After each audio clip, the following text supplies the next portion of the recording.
Now we're going to take a look at logarithms. Now that we've studied exponential functions, we can take a look at log functions. So this time around, we want to be able to define a logarithmic function and learn how they relate to the exponential functions that we took a brief look at. So previously, we took a look at exponential functions, and those were functions that could be written in the form y equals b raised to the x power, where b is a constant. Uh, we want b to be positive, and we don't want b to equal 1, because 1 to any power is 1, so that's pretty boring. The domain of an exponential function was all real numbers, and the range was all positive numbers. Again, we're working in the real number system only. And then when you graphed an exponential function, if the base was bigger than 1, it modeled exponential growth, like population growth or growth of bacteria or growth of a retirement plan for a short term. And then if the base was positive but it was less than 1, so a decimal or a fraction that was positive but less than 1, then it modeled exponential decay. And in school, you mainly study that with half-life, or a radioactive element will lose half its mass every so often, so exponential decay. Otherwise, the other thing that you've come across this with is your parents, they probably own cars or vehicles, and the value of most vehicles decreases over time, and it decreases exponentially. So other than that, you don't have a whole lot of experience with exponential decay, hands-on experience anyway. But notice that both of these, whether it's exponential growth or exponential decay, notice both that are one-to-one functions. So every y value is married to exactly one x value. So go grab any y value on the function, it's matched up with exactly one x value. So they're one-to-one, and because exponential functions are one-to-one, we know that that means its inverse will be a function itself. So when you go to find its inverse, you already know ahead of time that its inverse will be a function. Well, we know how to find an inverse function, so let's go ahead and do that.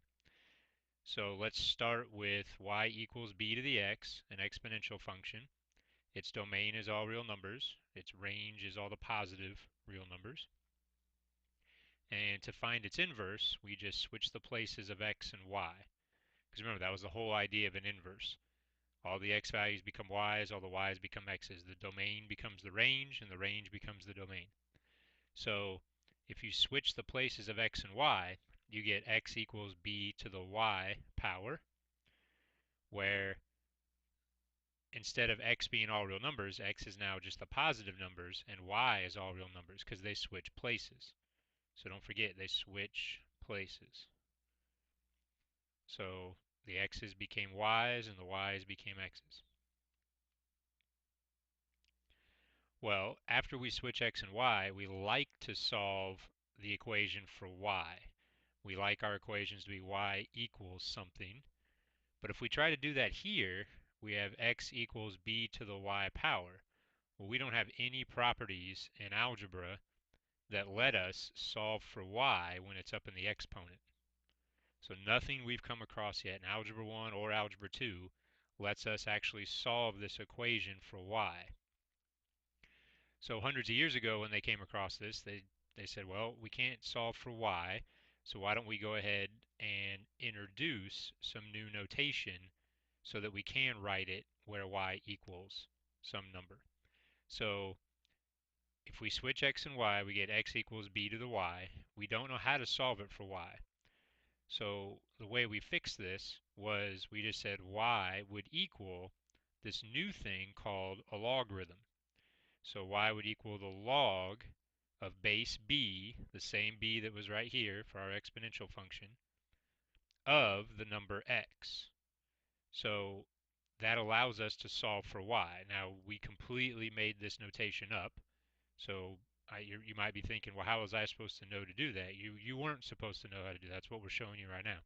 So when you find the inverse of an exponential function, If you want to solve it for y, you have to use this thing called a logarithm. So x equals b to the y, which is the inverse of an exponential function, we write y equals log base b, the same b that's here, of x. So this y and this y are the same thing, this x and this x are the same thing, and this b are the same thing. Now the x, when we use log notation, whatever's sitting right here where the x is, we call that the argument of the log.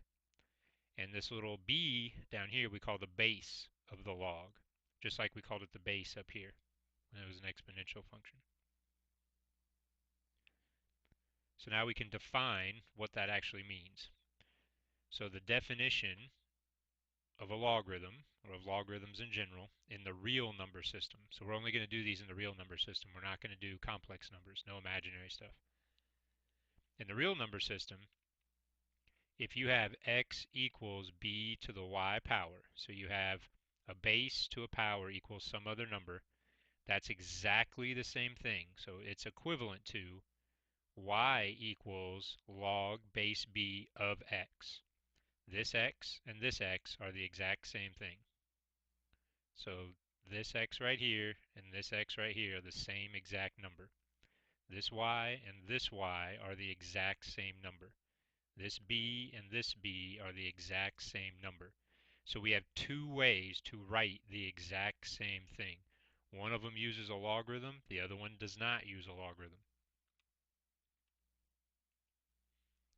So because they mean the exact same thing, no matter which one you're using, b, which is the base, it needs to be positive and we don't want it to equal 1. For the same reasons as before. 1 to any power is 1, so that's boring, so we don't worry about it. Well, with the log notation, y equals log base b of x, we call that a logarithmic function because it uses an independent variable x and a dependent variable y. And remember, b is just a constant, it's not a variable. Well, the domain of this would be all x such that x is greater than 0. And we know that because that was the range of an exponential function, and they switched places. Well, the range of a log function is all y such that y is any real number, so is an element of the real numbers. So y could be anything, whereas x has to be positive, and that's in the real number system. It works a little differently in the complex number system, but we don't do that in this course. Well, some other things that are of interest. If you try to do log base b of 0, so if you try to plug 0 in where x is, so if 0 is the argument of the log, that's actually undefined. And we know that because if you write it without the log, you'd have b to the y power equals 0. So remember, this is the base, so b is the base, and then the exponent y ends up being what the log is equal to. So the log is equal to the exponent. So this is the base, y is the exponent. So b to the y, and that's supposed to equal the argument. Well, if the argument is 0, then b to the y equals 0. Well, that can never happen. So if you take a positive number and you raise it to any power, you're never going to get 0. So the log of any base of 0 is undefined. Well, log functions will have a vertical asymptote anytime their argument equals 0. So whatever the argument it is, whenever that equals 0, you're going to have a vertical asymptote there. We'll talk about that when we graph one of these a little bit later. And then the other thing that's you need to know at this point is if you ever see a log function that doesn't have a base written, it's just blank, there just is no base written below the log, then the base is 10. So if there's nothing written there, then the base is 10, and we call that a common logarithm. Call that a common logarithm.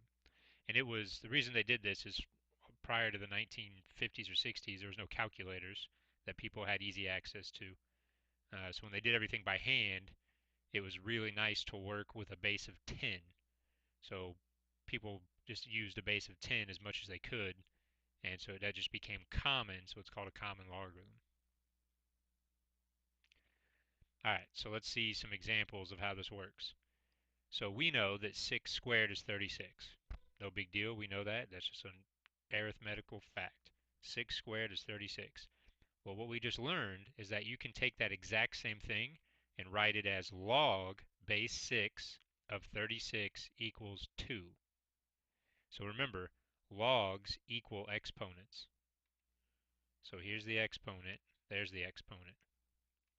This is called the base. 6 is the argument.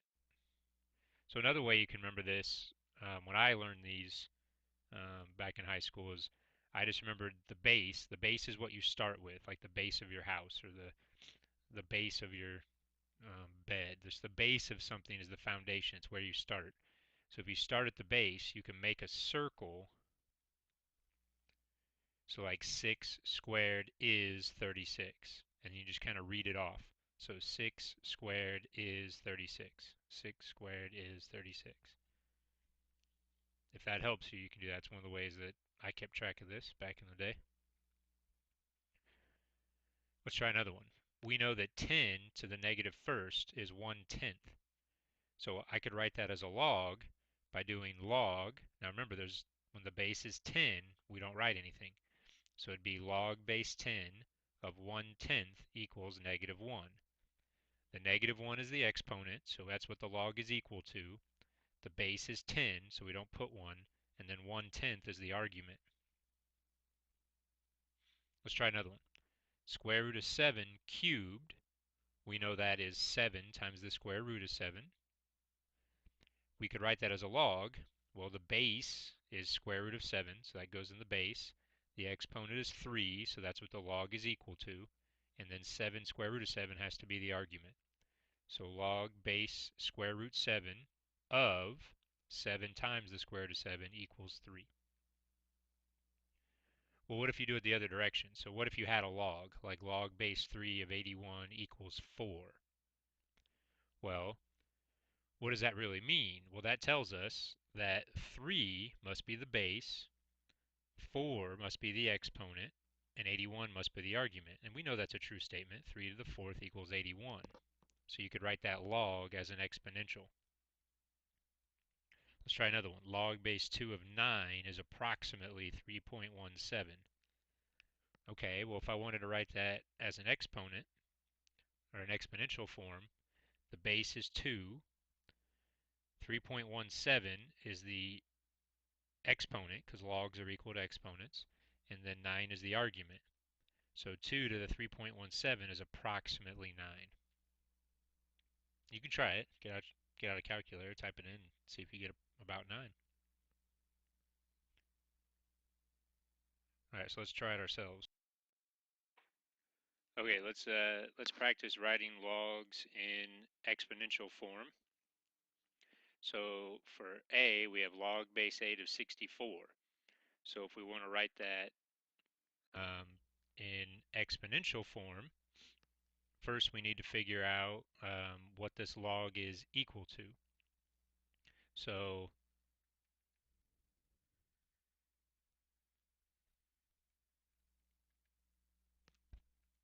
we'll just say that this is equal to some number we don't know, x, and then we can make our circle if that helps you. And we would write that as 8 to what power equals 64.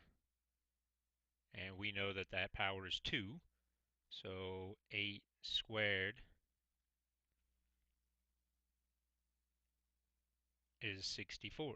So that would be exponential form because we have a base and an exponent. So for b, we have log base 12 of 12. So let's figure out what that's equal to. So again, if it helps, you can make your circle. 12 to what power equals 12. So 12 to what power equals 12. And again, we know that would be 1. So we could write that as 12 to the first equals 12. So that would be exponential form. And then for this last one, there's no base written there. So we're supposed to recognize that as base 10. And we need to figure out what that's equal to. So 10 to what power equals 0.001. So 10 to what power? That would be 0.001 is 10 to the negative third. So x must be negative 3. So we could write 10 to the negative 3 equals 0.001. So that would be exponential form.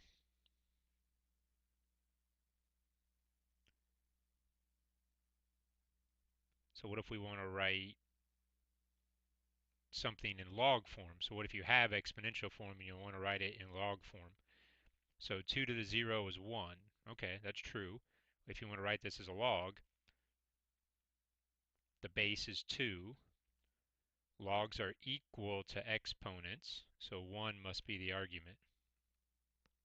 So log base 2 of 1 equals 0, which I don't know why I wrote the equals 0 so far away.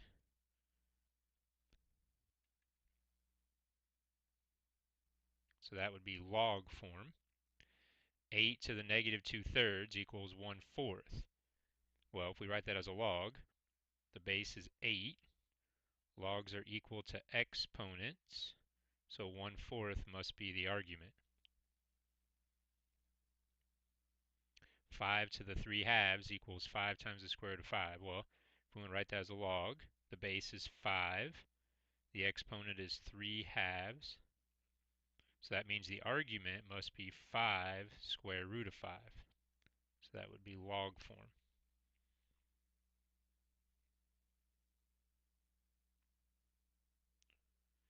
So part of what you should be able to do is simplify or evaluate some basic logs.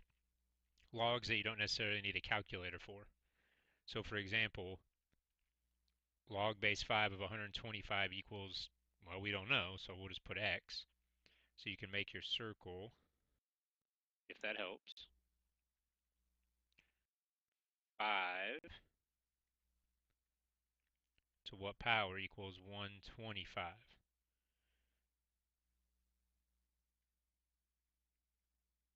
Well, 5 to the third power does. So log base 5 of 125 equals 3.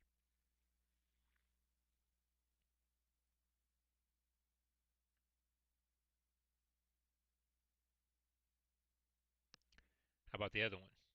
Log base 2 of 8 times the square root of 2. Well, we don't know what that is. So again, if it helps, you circle. So 2 to what power equals 8 times the square root of 2? Well, that one's not too obvious, so let's see. 2 to what power? 8 is 2 cubed. 2, the square root of 2 is 2 to the 1/2. So 2 to the x equals 2 to the 7/2. Oh, okay, so x must be 7/2. So that tells us log base 2 of 8 square root of 2 equals 7/2. And all of these can be checked on your calculator. Well, how about for this last one? 2 to the log base 2 of 7 power. Well, what does that equal? Well, not too sure. It's in exponential form, so let's write it as a log. So this is exponential form.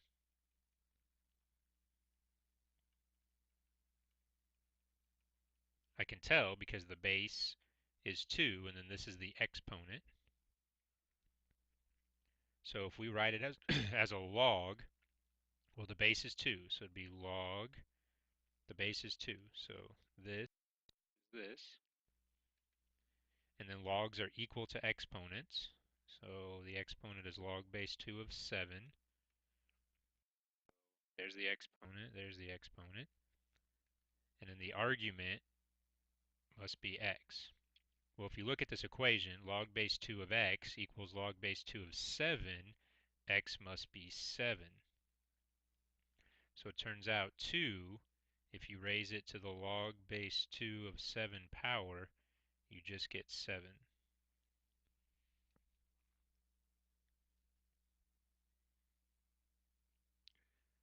So we'll give you some basic properties of logs to start with, and then we get some more complicated ones here pretty soon. So if you have this first one, if you have log of some base b, and the argument is some number m, and it equals log base b of some other number n, well, the only way that could be true, because they're both base b, is if m and n were the exact same number. Well, this next property, if you have log base b, and then the argument is b to the k power, that would simplify down and just give you k. And then a specific example of that would be if you had log base b of b, well, that should equal 1, because k would be 1 in that case. If you have log base b of 1, well, that should equal 0, because b to the 0 power would equal 1. And then if you have some number b, it's got to be positive, can't equal 1, and you raise that to the power of log base b of n, that'll just simplify down and give you n. So these will always be true for logarithms. Let's solve a couple basic log equations. So we want to solve for x here.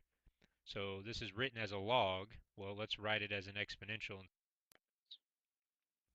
So if we make our circle, 4 to the third power equals x, so x must be 64.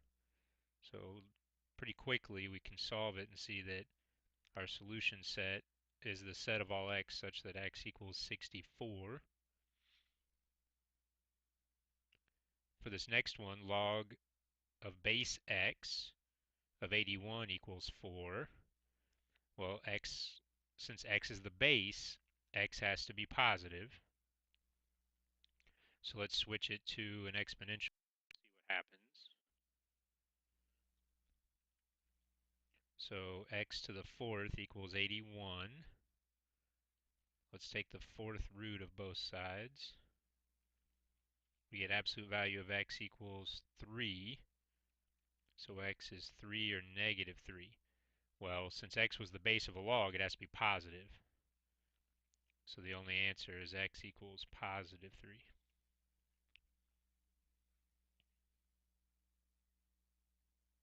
All right, last thing.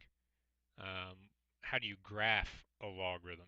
So you can graph it like we graph most things. We can just use a t-chart. So we have y equals log base 3 of x. We know its domain has to be all x such that x is positive.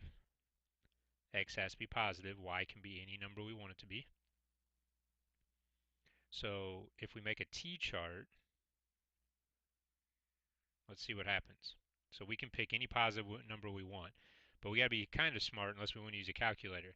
Like for example, I can pick 1/9 because log base 3 of 1/9, I don't need a calculator for that because I know that 3 to the negative 2 power is 1/9.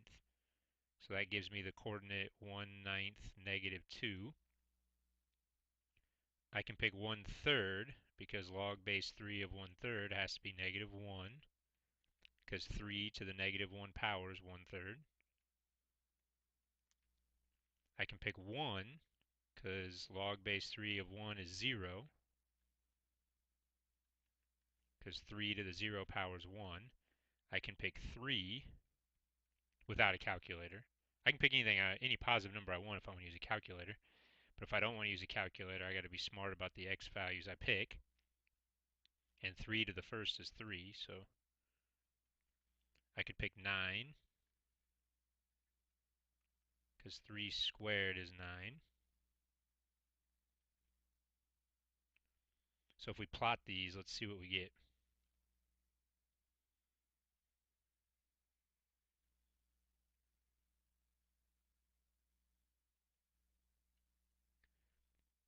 So I'll graph this in blue.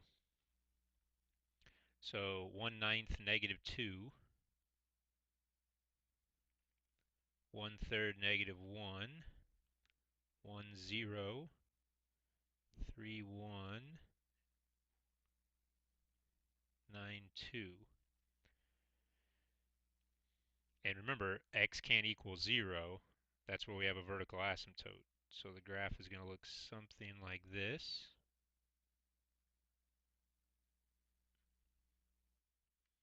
And we have a vertical asymptote right here. So the graph will never touch or cross the y-axis. Now remember, logs are inverses of exponential functions. So if I flipped all these coordinates, I would get its inverse. So -2, 1/9, -1, 1/3, 0, 1, 1, 3, and 9, or 2, 9. So this would be our exponential function. And you can see that they're inverses of each other because if you fold along our y equals x line, they match up. So the blue one is the log function. So this is what the log function looks like when you graph it. Log base 3 of x anyway. And then this is its inverse. This is its inverse right here. That's our exponential function. 3 to the